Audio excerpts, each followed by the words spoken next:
Kerala sir 100% literacy sir. അല്ല, കേരളത്തിൽ മികച്ച വ്യവസായ അന്തരീക്ഷം ഉള്ള ഒരു സംസ്ഥാനമല്ല ഇപ്പോൾ. This is the investor friendly state.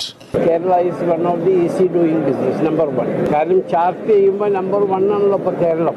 Keralam ease of doing ബിസിനസ്സിൽ നമ്പർ 1 ആയി എന്ന് പറഞ്ഞാൽ നമ്മളെ മാതിരി ഓരോ മലയാളികൾക്കും വളരെയധികം അഭിമാനിക്കാവുന്ന ഒരു കാര്യമാണ്. എന്തുകൊണ്ട് കേരളം? നേരത്തെ നവാസ് ജി പറഞ്ഞ അത് തന്നെയാണ്. കാരണം നമ്മൾ മറ്റ് പല സ്റ്റേറ്റിലും മറ്റ് പല സൗകര്യങ്ങളുണ്ട് ഒക്കെ.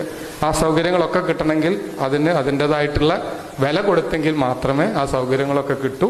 എന്നാൽ കേരളത്തിൽ നമ്മൾ ഏകദേശം 14-15 MSME രജിസ്ട്രേഷൻ നമ്മളെടുത്തു. ഒരു സ്ഥലത്ത് പോലും 5 പൈസ നമുക്ക് കൊടുക്കേണ്ടി വന്നിട്ടില്ല. പക്ഷേ UP-യിൽ ഒരു MSME രജിസ്ട്രേഷൻ എടുക്കാൻ നോക്കിയിട്ട് അവിടെ ഓൺലൈനാണ്, പക്ഷേ ഓൺലൈനിൽ വർക്ക് ചെയ്യില്ല. വർക്ക് ചെയ്യണമെങ്കിൽ അവിടെ ഫീസ് അടിച്ചാലേ വർക്ക് ചെയ്യുള്ളൂ.